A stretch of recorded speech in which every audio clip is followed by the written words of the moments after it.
How's it going, friends? Welcome to Southwest Minneapolis. This is one of my favorite areas in all of the Twin Cities. It's made up of several smaller neighborhoods. We're going to dive into those. I promise you there will not be a better video anywhere on the internet about Southwest Minneapolis.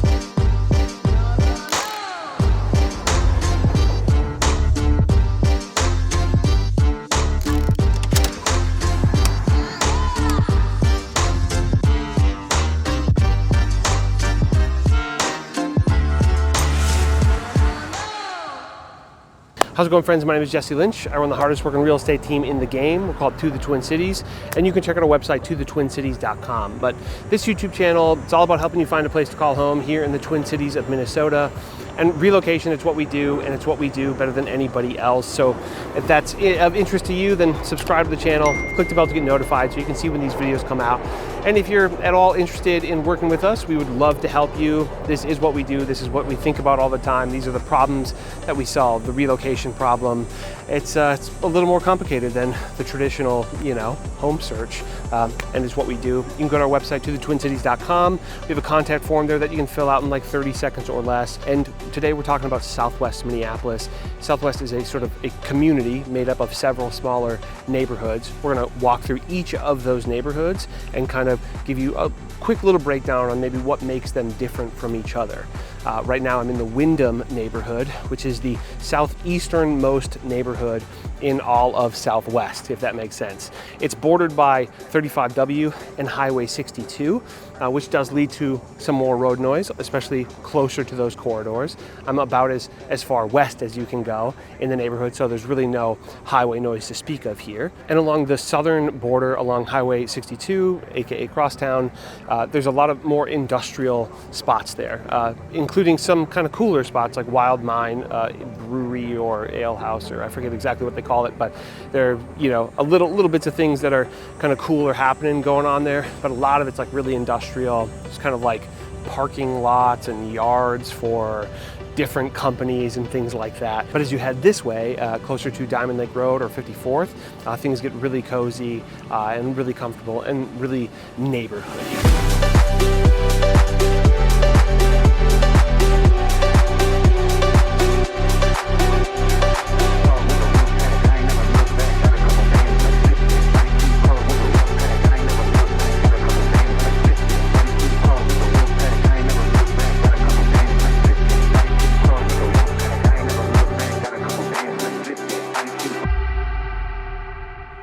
As you can see right now, I'm on the shore of Lake Harriet. Lake Harriet is a truly beloved lake within Minneapolis, honestly within the whole Twin Cities metro. It's known the metro wide for sure, and it's particularly beautiful. Tons of sailboats, as you can see behind me. There's a Lake Harriet band shell, which is adorable and very like community centric. They put all sorts of fun, cute little community things on. And this falls into the Lynden Hills neighborhood within Greater Southwest. A few things about Southwest before we dive into any particular neighborhoods. Like the name implies, Southwest Minneapolis is the furthest southwest neighborhood in all of Minneapolis. And the boundaries are kind of as follows. To the north, you have the Calhoun Isles neighborhood, kind of colloquially known as Uptown, and really 36th Street is where that border begins. To the east, you have Highway 35W, and the Nokomis neighborhood. To the south, basically you have Highway 62, aka Crosstown, and the city/suburb of Richfield. And to the west, you have the suburb of Edina, which is separated by Xerxes Avenue South and France Avenue South. You're about 10 to 20 minutes from downtown Minneapolis, depending on probably really just how close to 35W you are. If you're in the eastern section of Southwest Minneapolis, right along 35W, it's going to be a much quicker scoot into downtown Minneapolis, whereas here in Linden Hills, you're kind of tucked away. It's actually, even though it's on the map, it's really quite close. It's a bit of a further drive time-wise to get to downtown Minneapolis. You're also probably about 20 minutes to MSP Airport, and you are right in the flight path most of the time Well, I'll comment on that a little bit later, but most of Southwest Minneapolis is in the flight path, and you will have at least some airplane noise. The population of Southwest Minneapolis is right around 51,000, a pretty good chunk there. And one of the things that sort of defines Southwest is the quality of the schools.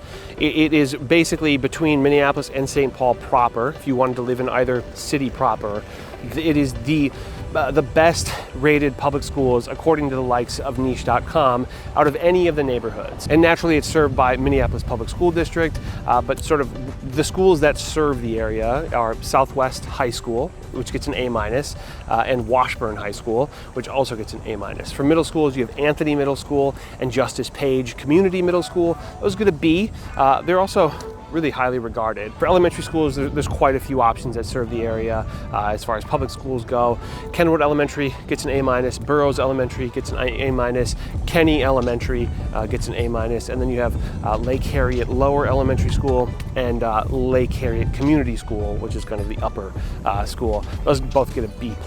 You also have Armitage Elementary School, which is an A-, which is considered a magnet school. And of course, like pretty much all of Minneapolis proper, there are really great magnet and charter school options, as well as some really outstanding private school options within a reasonable drive to the area. Home prices are going to vary pretty dramatically across Southwest, but the truth is, to buy something that is move-in ready, even if it's a starter home, you're probably starting at the very bottom of maybe $400,000, and that would be a pretty small move-in ready but not super updated home, pretty much anywhere within Southwest.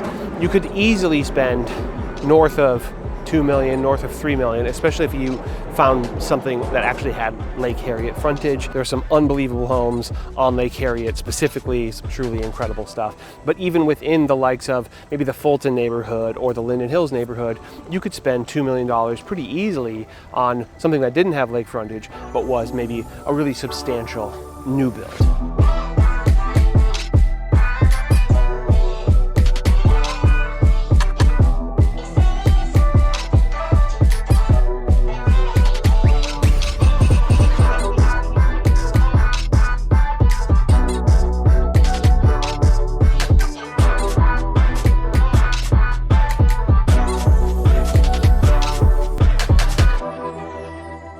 And then again, we are in Lynden Hills, right on Lake Harriet, right by the Lake Harriet bandshell. And to me, Lynden Hills is sort of defined by its village-like feel. There's only so many places within major cities that have a really community, sort of small, tight-knit, village-like feel. And Lynden Hills is one of the best examples of that. It's honestly the kind of neighborhood that people will identify. It's the place that they want to be. And they'll say, I'm gonna wait and I'll wait and I'll wait until I find the right home in that neighborhood. There's only a handful of places like that. Lynden Hills, again, one of those. Lynden Hills has a bit of an upscale vibe to it. You can really spend a good chunk of money on a home here. Probably entry, for a really small starter home is probably closer to $600,000 for anything that's even kind of move-in ready, right? Maybe with real no frills finishes, it's probably right around that. Unless you are on maybe Xerxes Avenue or France Avenue, busier roads that might sort of cut down to say 500,000 but not a ton, right? 500,000, a slight discount for being on one of those roads. That said, there's really beautiful homes on those roads as well. Just kind of depends on where you are. There's some really incredible restaurants in the Lynden Hills neighborhood. Tilia, Martina, Harriet Brasserie, just to name a few. There's Sebastian Joe's, where you can just walk up, grab an ice cream cone, walk around the neighborhood. There's bookstores, there's a food co-op, there's a really great garden and nursery and all that. There's actually an eagle flying right over there, over the lake. Very cool. And I think when I try to wrap my head around the most defining feature of Lynden Hills, I think it's the fact that it's completely buffered from just about the rest of Minneapolis proper by Bedema-Koska, Lakewood Cemetery, and Lake Harriet. Almost the whole neighborhood is tucked on the west side of those things, and the rest of Minneapolis is basically either south or to the east of that.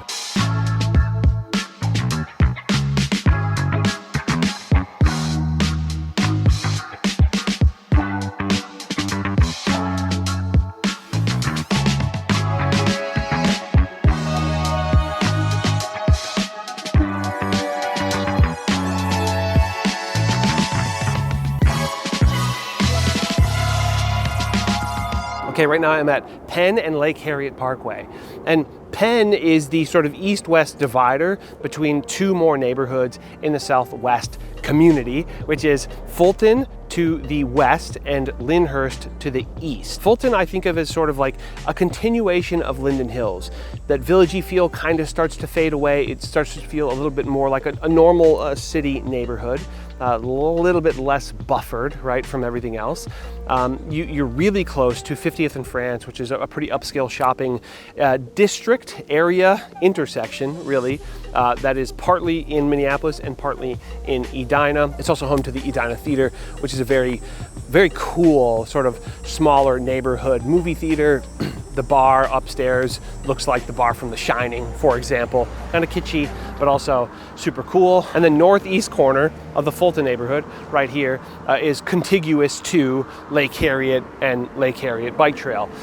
The northwest corner, obviously, of Lynnhurst, right here, is contiguous to Lake Harriet as well. And Lynnhurst is also sort of where the Minnehaha Parkway and Minnehaha Parkway Regional Bike Trail begins. That's all part of the Grand Rounds Bike Trail.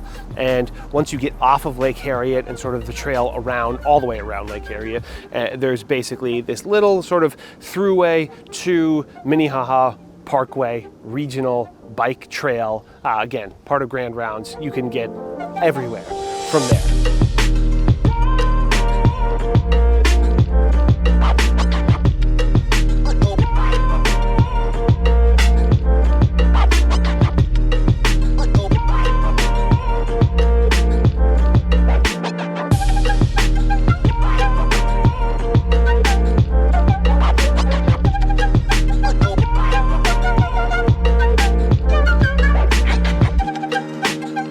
All right, y'all, right here is 50th Avenue. Penn is right back there. And 50th is basically the divider between the Fulton neighborhood, the Lynnhurst neighborhood, and now the Armitage neighborhood. The Armitage neighborhood is the furthest southwest neighborhood in Southwest, and so in all of Minneapolis. Armitage is among the potentially most affordable neighborhoods in all of Southwest Minneapolis. And the home stock here is very much comprised of story and a half sort of post-war era homes. A lot of very cute examples of that. You also have a good bit of ramblers, but then you will also see a lot of scrapes, a lot of homes where somebody maybe tore down a less than in great shape story and a half or rambler, and now there's a new build on the lots. The lots are probably just big enough to pull that off in a way that doesn't feel like a complete lack of a backyard. But if you put a new build on one of these Armitage lots, it will eat up a good bit of the footprint. One very good pro about Armitage compared to the other spots we've talked about is that while maybe the homes are typically a bit more modest, you don't have the same level of flight path, flight noise, airport noise, whatever you want to call it. Obviously this street is busy, but this is one of the more main thoroughfares of all of Armitage. It's home to actually some really, really cute spots, namely Broder's, which is right behind me, which is basically a Minneapolis legend Italian spot. The servers are really good there. They'll probably tell you this, but just make sure you know which pastas are homemade and which are not. Most of them are homemade, but there's a few that are not. And then the final main consideration for the Armitage neighborhood is that the southern border of Armitage is right up against Highway 62, aka Crosstown. So you'll find that there's a fair bit of road noise over there. So while the airport noise is a bit more distant here than the others, the road noise along Highway 62 is going to be a little bit worse.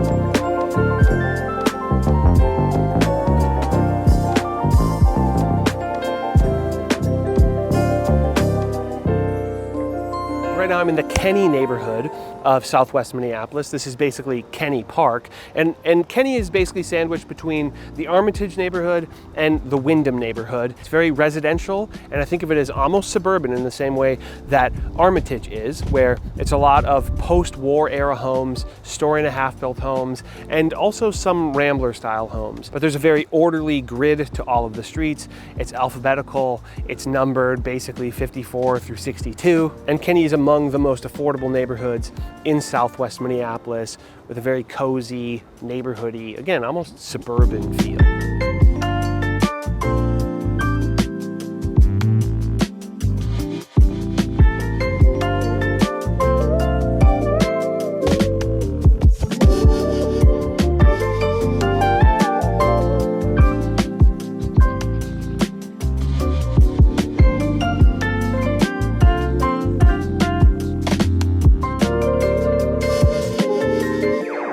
And now I'm in the absolutely beautiful East Harriet neighborhood, specifically at the intersection of DuPont and Roseway Road. Right here, DuPont is also, for quite a while along this stretch, DuPont is known as King's Highway, and rightfully so. It's absolutely beautiful. This Roseway Road actually splits up two really, really beautiful parts of Southwest Minneapolis, one of which is Lakewood Cemetery, an absolutely beautiful place. I'm not really like a go to cemetery person, but this is particularly stunning. And then of course, the Lyndale Rose Garden. There's sort of several micro little park areas, including Lyndale Park, border gardens, and then yeah, it's a really, really great place. I've actually shot a wedding there back when I was shooting weddings, and really there's just such beautiful natural elements here, but also stunning houses, particularly along King's Highway. East Harriet is really quite small, and I actually got a comment, and I think it was probably rightfully so. I got a comment on a luxury neighborhood tour that we did in Minneapolis, about Minneapolis proper, and I didn't include East Harriet because it's a very small area. And somebody said, what about East Harriet? And honestly, you're right. I should have included this, I just didn't because it's so small. But really beautiful place with truly, truly beautiful homes all around it and pretty undeniable natural space. All right, let's keep going.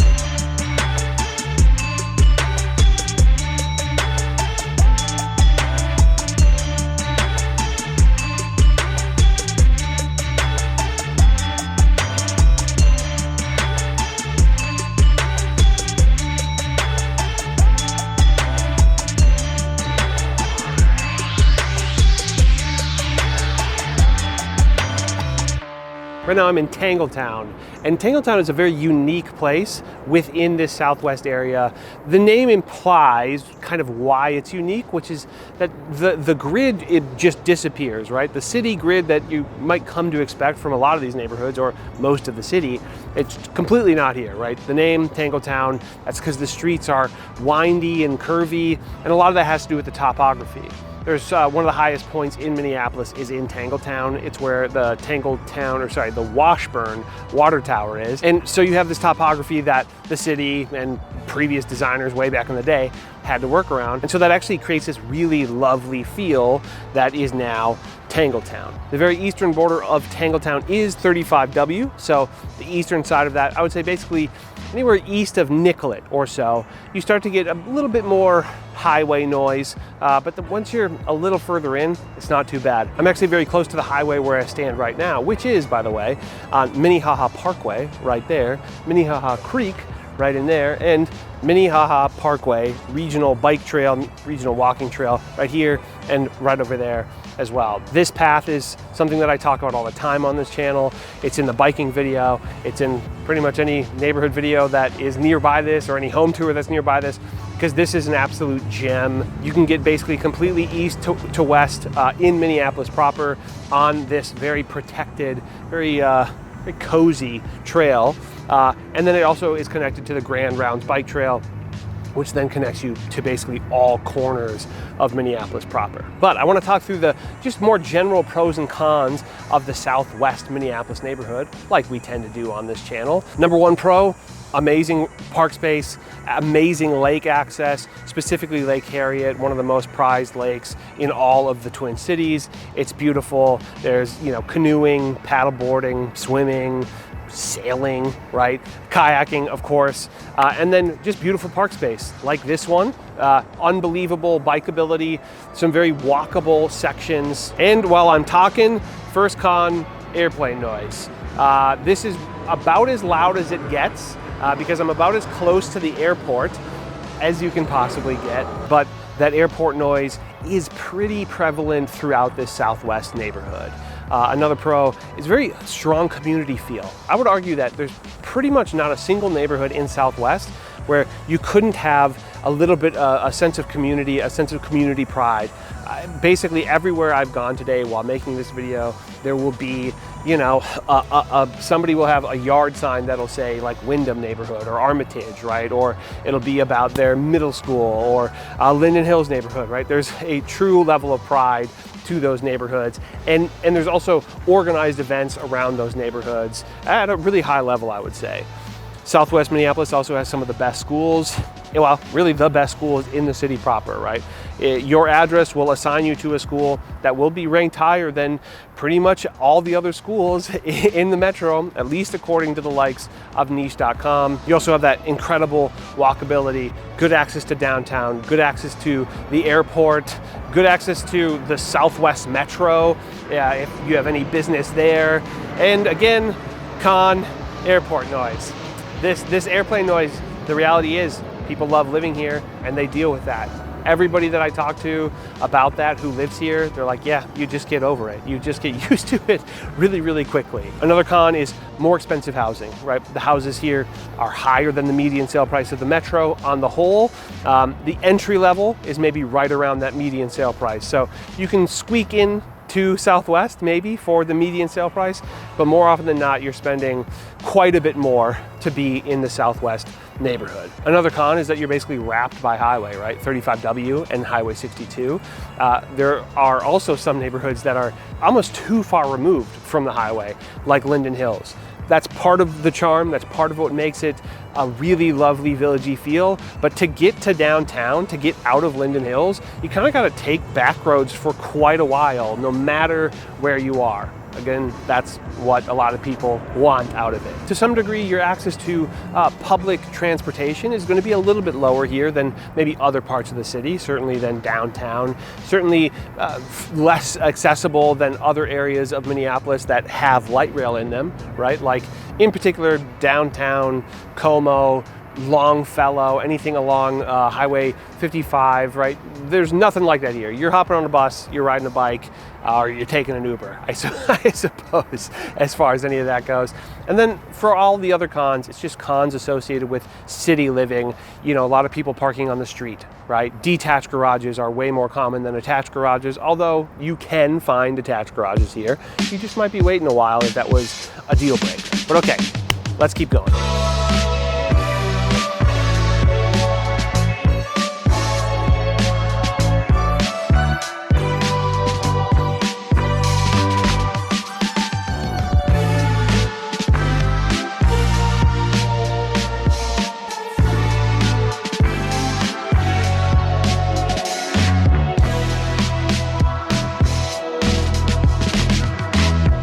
For the audio, my microphone is dead, and you're probably picking up the little walk guy. Well, he's telling me to wait currently. But the most dense, the most sort of urban city-like living in all of Southwest. Here you are just outside of Uptown, which is a very, very walkable, very like urban style of living, kind of a hip happening area. And Kingfield is sort of like the more mature friend to Uptown, right? I've lived in Uptown just kind of when I first started living in the city, and then I did eventually move to Kingfield, and it really felt considerably more peaceful than the likes of Uptown. So it really is kind of the beginning of Southwest Minneapolis, but you have probably the highest density of places to go and things to do and restaurants and shops and cafes. There's Victor's 1959 Cafe right there. That is Steve from the teams. It's one of his favorite places, like Cuban sandwich and such. And then just this whole intersection full of stuff. We've helped quite a few people end up in the Kingfield neighborhood, and usually it's people who are looking for something with really, really good access to the city and sort of even like a downtown area with a slightly calmer vibe to it than if you were living in the likes of uptown. Beautiful homes here, historic homes, a lot of sort of kind of craftsman style homes from maybe the 1920s or right around there, and it's full of tree-lined streets and brownstone, apartment style buildings. A really, really special area. If you're interested in moving here or anywhere in Southwest, and honestly anywhere in the Twin Cities, we would love to help you. Go to our website, tothetwincities.com. We have a contact form there that you can fill out in like 30 seconds or less. And hope you've enjoyed this video. I hope it's been helpful. Southwest is a special spot, and now you have at least some insight into how the little area is different.